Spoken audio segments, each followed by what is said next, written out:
అందరికీ నమస్కారం. నేను మీ గోపాల్ అయ్యంగార్. శ్రీమతి రామానుజాయ నమః.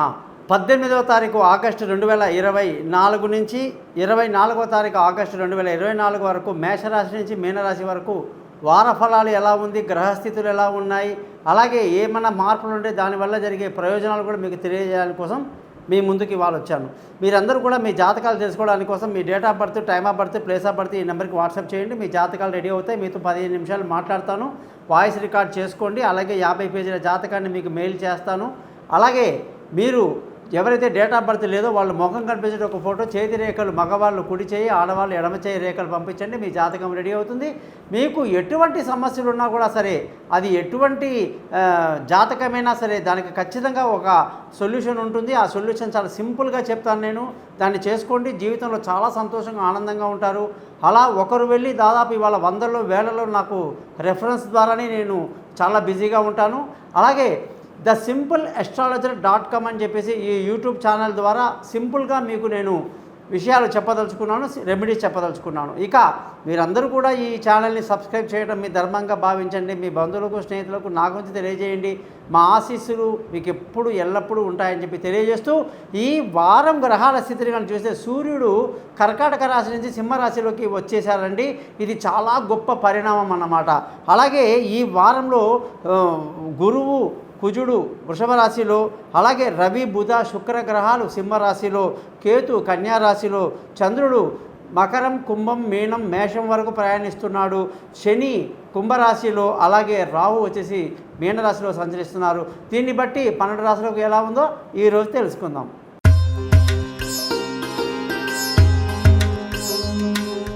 ధనుసు రాశి వాళ్ళందరికీ కూడా 18వ తారీఖు ఆగస్టు నుంచి 24వ తారీఖు ఆగస్టు వరకు ఎలా ఉందో చూద్దాం.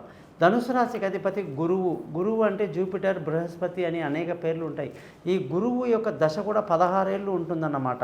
అయితే ఈ రాశిలో ఏ నక్షత్రాలు ఉంటాయి, వాళ్ళ దశలు ఎలా స్టార్ట్ అవుతాయి, వాళ్ళు ఏం చేస్తే బాగుంటుంది అనేది మనం తప్పకుండా తెలుసుకుందాం.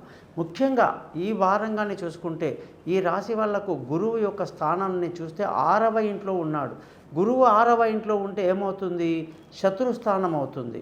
అంటే ఈ రాశి వాళ్ళు చేసేటువంటి కొన్ని తప్పుడు పనుల వల్ల వాళ్ళే ఇబ్బందులు పడిపోతుంటారు. కొందరు బాగా డెవలప్ అయిన వాళ్ళు నష్టం వైపు వెళ్ళటం కానీ, అలాగే నెగిటివ్ థాట్స్ ఎక్కువ ఉండడం, శత్రువులను ఎక్కువ కలిగి ఉండడం తమ మాటల వల్ల, చేతల వల్ల ఇవన్నీ జరుగుతాయి. కాబట్టి ఆ గ్రహం ఎక్కడ ఉంది? గురువు వృషభ రాశిలో వెళ్ళి కూర్చున్నాడు. శత్రుస్థానం అన్నమాట. ఆయనకి శత్రువుతో ఉండడం వల్ల ఇబ్బందికరమైన పరిస్థితి కనిపిస్తూ ఉంది. కాబట్టి ఈ రాశి వాళ్ళందరూ కూడా చేసే ప్రతి పనిని ఆలోచించి ఒకదానికొకటి జాగ్రత్తగా ఒక స్టెప్ వేస్తూ ముందుకు వెళ్ళాలని చెప్పడం జరిగింది. ముఖ్యంగా ధన ఆదాయం చాలా బాగుండి అనేక రకాలుగా డబ్బు సంపాదన మీద మనసు పెడతారు. అనేక రకాలుగా సంపాదిస్తారు. 2 లేదా అంతకంటే ఎక్కువ రకాలుగా డబ్బు అనేది సంపాదించడం అనేది ఈ రాశి వాళ్ళకి మొదటి నుంచి ఉంది. అలాగే కుటుంబంలో ప్రశాంతత మెయింటైన్ చేస్తారు. పిల్లల విషయంలో వాళ్ళ చదువులో చాలా జాగ్రత్తలు తీసుకుంటారు. అయినా కూడా కొంచెం గాడి తప్పే అవకాశాలు లేకపోలేదు. డబ్బు ఆదాయం కూడా బాగుంటుంది, ఖర్చు కూడా అలాగే ఉంటుంది. అది కూడా గమనించాలి ఈ రాశి వాళ్ళు. బంధువులు, స్నేహితులు, రిలేషన్షిప్ అంతా అద్భుతంగా మెయింటైన్ చేస్తారు. ఎంత బాగా అంటే అసలు మీరంటే అందరికీ జెంటిల్మెన్ లాగా పేరు వచ్చేస్తుంది. సైలెంట్, కామన్గా మీరు కామ్గా ఉంటారు, ఎక్కువ మాట్లాడరు. మీ పద్ధతులు చాలామందికి నచ్చుతాయి అన్నమాట. అలాగే ఈ ధనుసు రాశి వాళ్ళకి ధైర్యం ఎక్కువ. రిలేషన్షిప్ బాగా మెయింటైన్ చేస్తారు. ధైర్యంతో అన్ని పనులు ముందుకు దూసుకు వెళ్తాయి అన్నమాట. విలువైన వస్తువులు ఈ వారంలో కొనాలన్నా, ఏదైనా భూములు కానీ, ఇల్లు కానీ, పంటలు కానీ, పొలాలు కానీ, వస్తువులు కానీ కాస్త ఆలోచించి జాతకాలు చూపించుకొని, డబ్బు లక్షల్లో ఇన్వెస్ట్మెంట్ చేస్తాం కాబట్టి ఆలోచించి చేస్తే ఇంకా మంచిది. తొందరపాటు పడిపోయి ఏదో ఖర్చు పెట్టేసి అయ్యో నా టైం బాగాలేదని అప్పుడు బాధపడొద్దు. తల్లి ఆరోగ్యంలో కూడా కాస్త మెలకువలు, జాగ్రత్తలు ఖచ్చితంగా తీసుకోవాలి ఈ ధనుసు రాశి వాళ్ళు. ముఖ్యంగా వీళ్ళ సంతానం కానీ చూసుకుంటే వాళ్ళు ఏదో విదేశాలకు వెళ్ళాలన్నా, పై చదువులు చదవాలన్నా వాళ్ళు పడే కష్టాలు, ప్రయత్నాలు కొంచెం వెనక ముందు అవుతూ ఉంటాయి. అతి కష్టం మీద కొందరికి సక్సెస్ అవుతుంది, కొందరు ఎంత కష్టపడ్డా వెనక్కి రావాల్సి వస్తుందన్నమాట. ఎందుకు ఇలా జరుగుతుందంటే కుజగ్రహం యొక్క అనుకూలత లేదు కాబట్టి.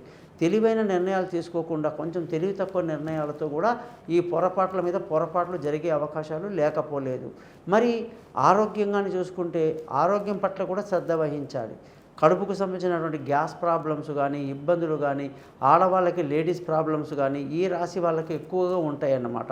ఎందుకంటే శుక్రుడు ఈ రాశి వాళ్ళని ఇబ్బంది పెడుతూ ఉంటాడు. ఆరోగ్యం బాగా చూసుకోవాలి. శత్రువుల మీద ఒక కన్నేసి ఉంచటం, అప్పులు తీర్చే మార్గాన్ని కూడా మీరు ప్రణాళిక చేసుకోవటం మంచిది. భార్య భర్తల మధ్య కానీ రిలేషన్షిప్ చూసుకుంటే ఇది మీకు గొప్పగా ఉంది. ఈ మొత్తం దాంట్లో కూడా చూసుకుంటే పార్ట్నర్షిప్లో ఇద్దరికి బాగా కలిసి రావటం, ఒకరినొకరు అర్థం చేసుకోవటం. ధనుసు రాశి వాళ్ళందరూ కూడా తమ యొక్క భార్యని లేదా భర్తని వాళ్ళు చెప్పిన దాన్ని వినటం వల్ల కూడా బాగుపడే అవకాశాలు ఉంటాయి. కాబట్టి ధనుసు రాశి వాళ్ళు తొందరపడి తప్పుడు నిర్ణయాలు తీసుకోకుండా భార్య మీద కానీ లేదా భర్త మీద కానీ డిపెండ్ అయ్యి నిర్ణయాలు తీసుకుంటే ఎంతైనా 1 సంవత్సరం పాటు చెప్తున్నాను అది మీకు మంచిది. లేదంటే ఇబ్బందులు ఎక్కువ అవుతాయి. పార్ట్నర్షిప్లో వ్యాపారాలు కలిసి వస్తాయి. పెళ్ళి కాని వాళ్ళకు పెళ్ళి కుదురుతుంది. ప్రేమికుల యొక్క మాటలు బాగా కలిసి వస్తాయి. వాళ్ళకు పెద్దలు ఒప్పుకునే అవకాశాలు ఎక్కువ ఉంటాయి. వ్యాపారంలో కలిసి వస్తుంది. ఇవన్నీ బాగున్నాయి. అలాగే అదృష్టంగానే చూసుకుంటే సూర్యుడు అష్టమంలో ఉండి చుక్కలు చూపించాడు ఈ రాశి వాళ్ళకి. ఈ మహానుభావుల యొక్క అనుగ్రహం ఏంటంటే సూర్యుడు ఎప్పుడైతే మీకు సింహరాశిలోకి వచ్చేసాడో పట్టిందల్లా బంగారమే. అదృష్టం చాలా బాగా కలిసి వస్తుంది. గతానికి ఇప్పటికీ చాలా తేడా మీరు చూస్తారు. అదృష్టం బాగుంటుంది. తండ్రి సహకారము, పెద్దల సహకారము, ఇన్ని రోజులుగా రాని అప్పులు చేతికి వచ్చేయటము, అలాగే అన్ని రకాల పేరు ప్రఖ్యాతులు అన్నీ బాగుంటాయి అన్నమాట. ముఖ్యంగా అదృష్టం కలిసి వస్తుంది. ధర్మ మార్గంలోకి ఆలోచిస్తారు. ఉద్యోగస్తులందరికీ కూడా ప్రమోషన్లు, ఇంక్రిమెంట్లు, పై అధికారుల ప్రశంసలు, కొత్త ఉద్యోగంలో అవకాశాలు, అలాగే అన్ని రకాలటువంటి మేలు కలిగేటువంటి విషయం అన్నీ జరుగుతాయి ఈ వారమంతా కూడా మనం చాలా క్లియర్గా చెప్పాలి.